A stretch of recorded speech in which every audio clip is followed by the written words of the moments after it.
Okay, so we're starting. We are talking about weird fiction. And this is by the group we are calling the Wannabe Educators. Please introduce yourself with a name, what grade level you're teaching, and what subject you're going for. Yasmin, you go first. Oh, I'll go first. Okay, hi, I'm Yasmin. I am currently middle level education. Right now, I am in an eighth grade classroom and I am teaching science, but I also am going to be in social science. All right, I'll go. Okay. I'm Jessica. My major is middle school science. I'm currently with sixth grade students in a science classroom. All right, and my name is Elizabeth. I'm currently studying for secondary math, and I hope to be teaching 10th graders. Awesome. Perfect. So the first question we have is, what is everyone's experience with weird fiction? A good question to follow that up is, did you ever remember weird fiction prior to this class? Jessica, you could start off. All right. I do kind of remember weird fiction. I went to school in the late 90s, early 2000s when I would be in that K through 12 age bracket. And I actually remember, and we could probably debate this, and I think we will a little bit about like what qualifies as weird fiction. But I remember reading And Then There Were None by Agatha Christie in eighth grade, which is a really weird murder mystery sort of thing where a bunch of like people die at a like hotel on an island. I would argue it's pretty weird. It was really weird for an eighth grader. So I think I have a little bit of experience in my education with weird fiction. But like in my personal life, I would say probably not as much. It's not something I read in my free time. I would say I watch a lot of weird fiction, like M. Night Shyamalan, some of those Stephen King movies. But yeah. All right. As for myself, I do not think I had any experience with it in school. I think we just read like Mockingbird, To Kill a Mockingbird, Shakespeare, like those kinds of stories. So maybe of Mice and Men, that could be classified as weird, but we never had like a whole unit dedicated to it. What about in like my personal life? Do you? In personal life, no, never heard of it. Didn't even know there was a genre called weird fiction. Right. What about Yasmin? I completely agree with Lizbeth. When I was in high school, elementary school, middle school, we never talked about anything called weird fiction. It was mainly Shakespeare and all these great authors, but nothing that really I thought that was weird or that made me feel the way weird fiction does. In my personal life, no, I would never I never had read weird fiction, but I think that brings us to our next question is, what is your definition of weird fiction? How about you start, Lizbeth? All right, so my definition of weird fiction, I would just classify it as things that leave you like wondering more. Like you're never satisfied with what they give you, and it always leaves you with more questions. But you have more questions than you have answers to them. So like an example for me would be like the Night Wire. Like that one, it was just, okay, well, how did he die? When did he die? Like, did it happen during? Did he come up to him and he was already dead? And it's like, but you have no answers to those questions. It's only just your imagination.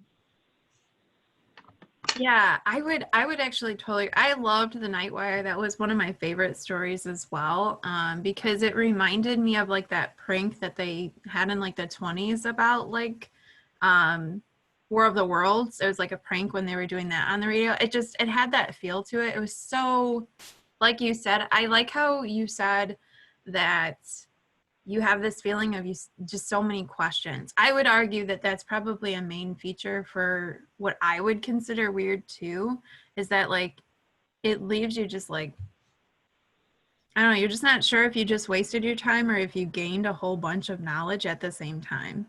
That's the feeling that I got from it when I was reading all the time. I'd be like, did I just waste my time, or did I just spend the next 5 days thinking about that story, which was usually the case. So that's I like how you said that. There's no way to define it, but there's a feeling. I don't know. What about you, Yasmin? No, I completely agree with the feeling that you get from it, but for me, it's more of a feeling that, like, it's just that feeling of just sitting there and being uncomfortable with the knowledge that you have and uncomfortable in the skin that you are in. Like, every time I read stories, or some of the stories, I would feel like something was going to jump out of my closet. I was like, oh, that's not a good feeling because it just put me on edge, but it was good, and I agree with you. It's sometimes I would read a story and go like, what did I just read? Why did I just read that? Yes. And why am I going to continue sharing this story and thinking about it? Like for the story that stood out to me, it was the hogfoot one and the bird hands. No, I had to share that. I even shared, yeah. Yeah, I even shared that story with my students in my internship. And they were like, Yeah, they're like, you're reading what in college? Yeah. Yeah. Yeah, no, I didn't read it. I gave them kind of a summary, and they were just like, oh, wow, you're reading some weird things, Miss Nadine. I'm like, yeah, I know. Yeah, I like how you said it because you were so uncomfortable with it.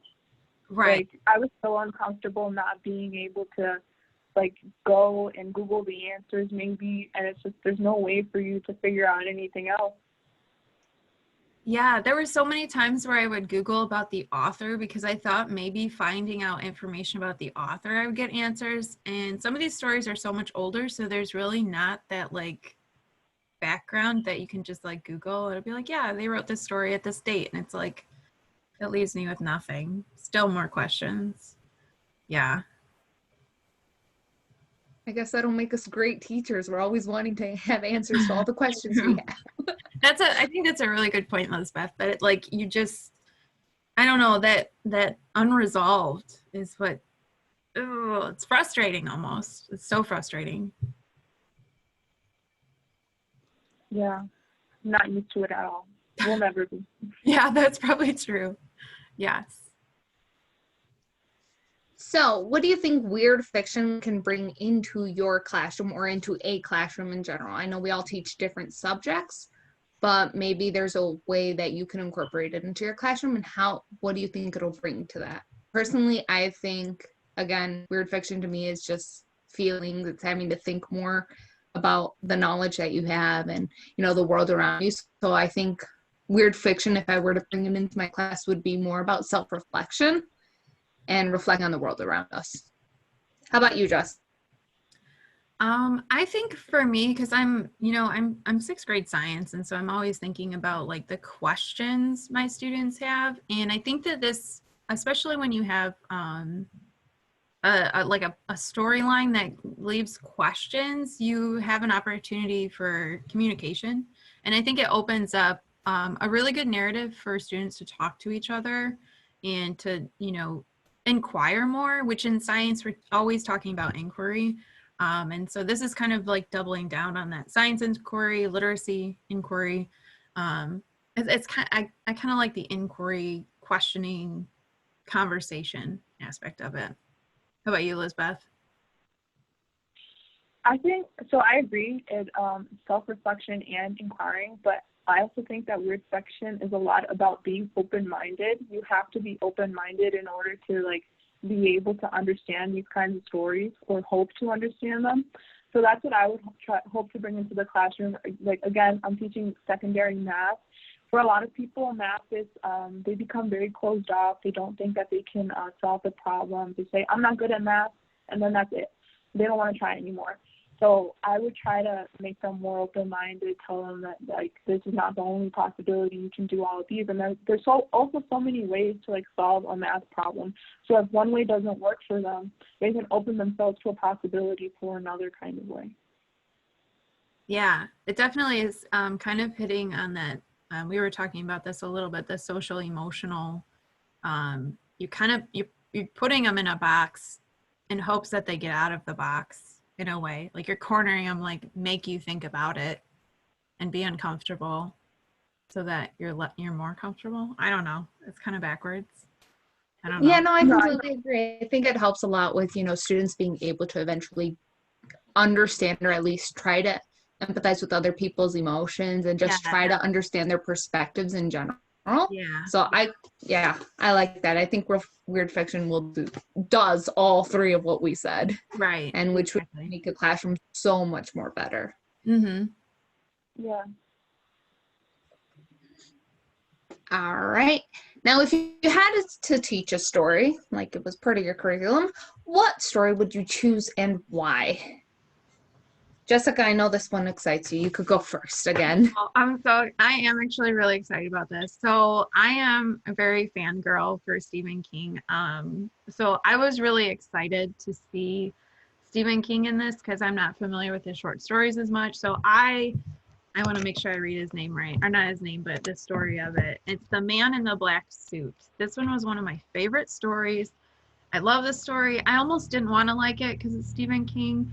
But I was thinking about like how you would teach this. And with sixth graders, I feel like this one is pretty appropriate. It's not like it's creepy. And I don't know about you guys, like, but my kids love it. They talk about it all the time, Pennywise. I know it's because of the movie, but like all the time. So I almost feel like using somebody like an author like Stephen King that they're familiar with is a good idea. I think sometimes tapping into pop culture is a good idea. And this story I really like because it's like a mood.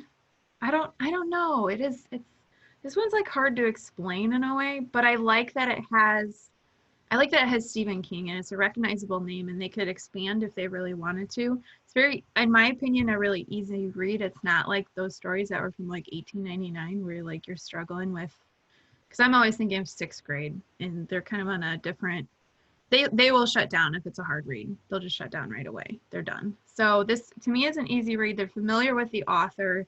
I think they get the vibe of the story and relate to it. That's why I really like this one. I was excited. I admit. I love this story. I thought it was good.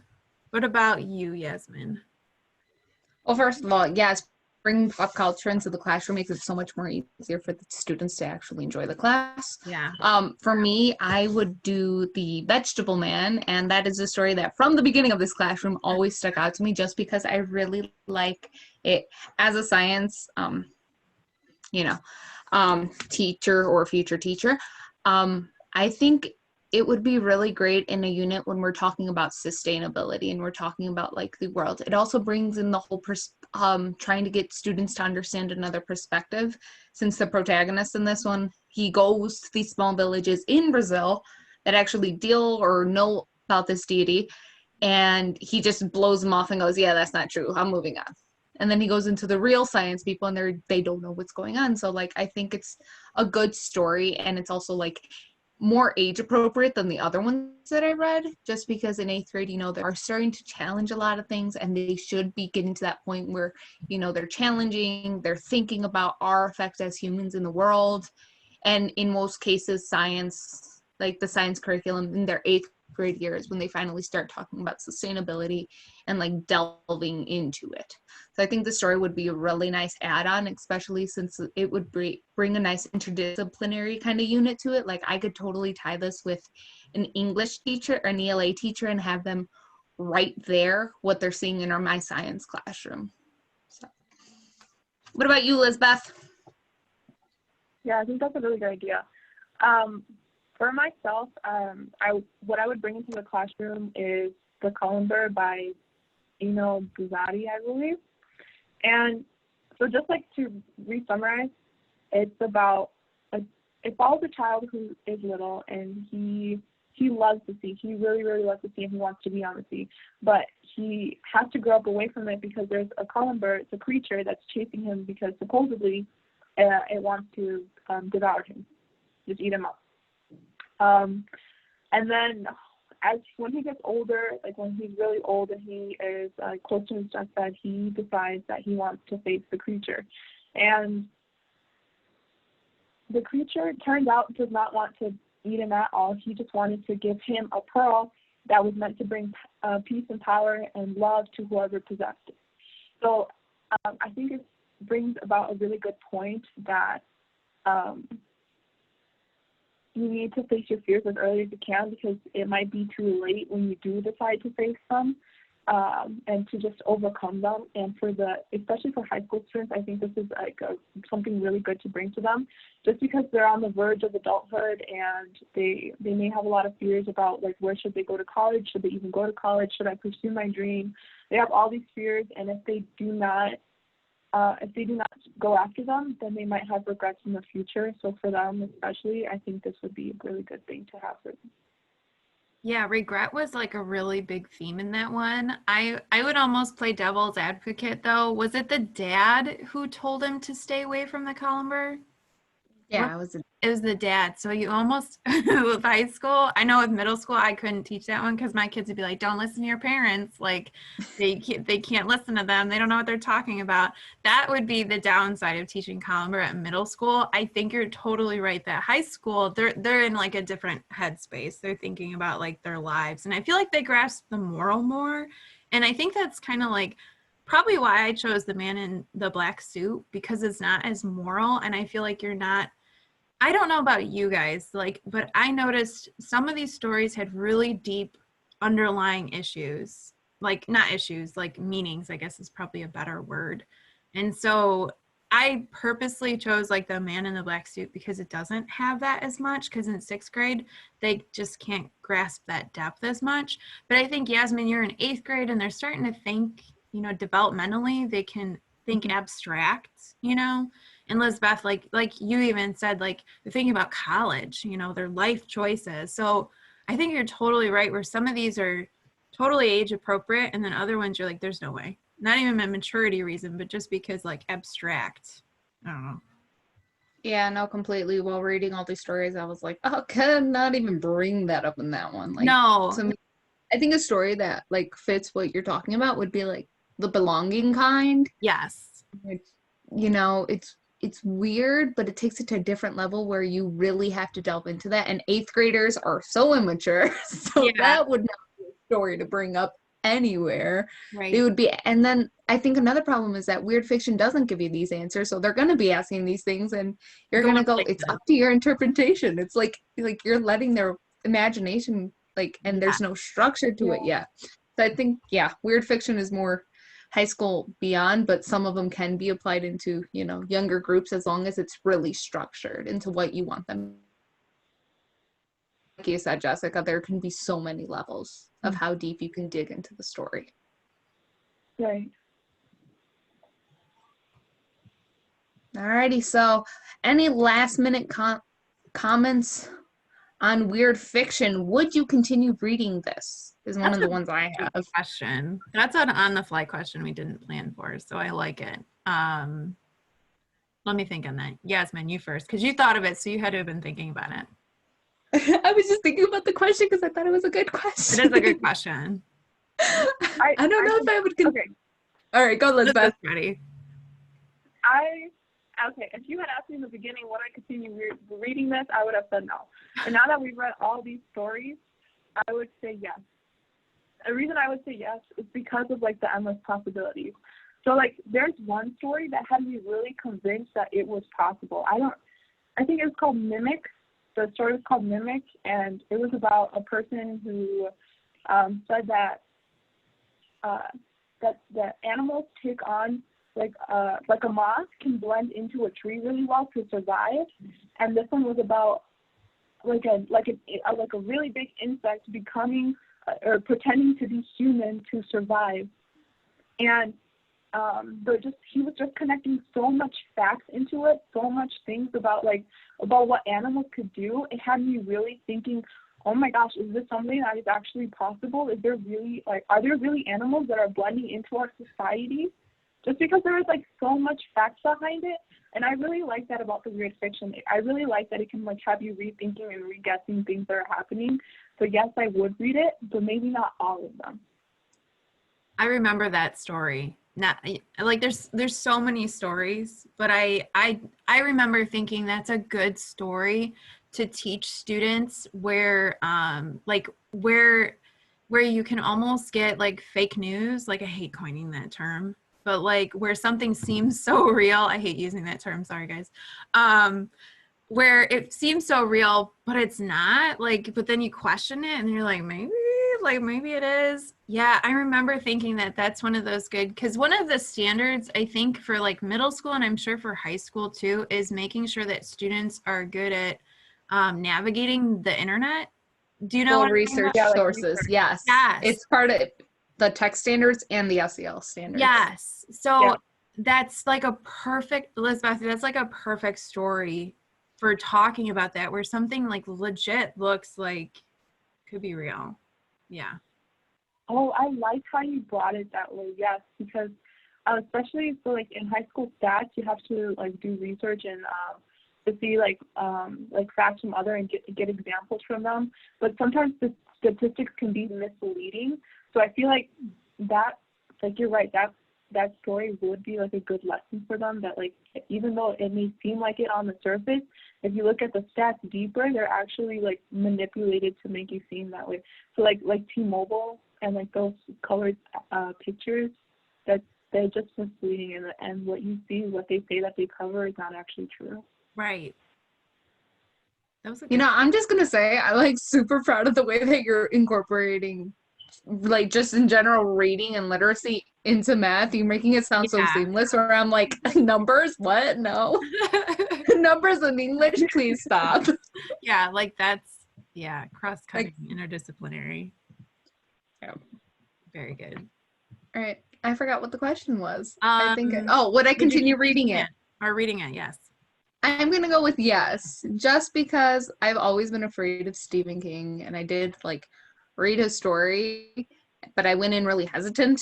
I read it after our discussion post because I was like, you know what? They said it's not that scary, so I'm like, let's go. And in general, I'm not a fan of it because it was my childhood terror. Yeah.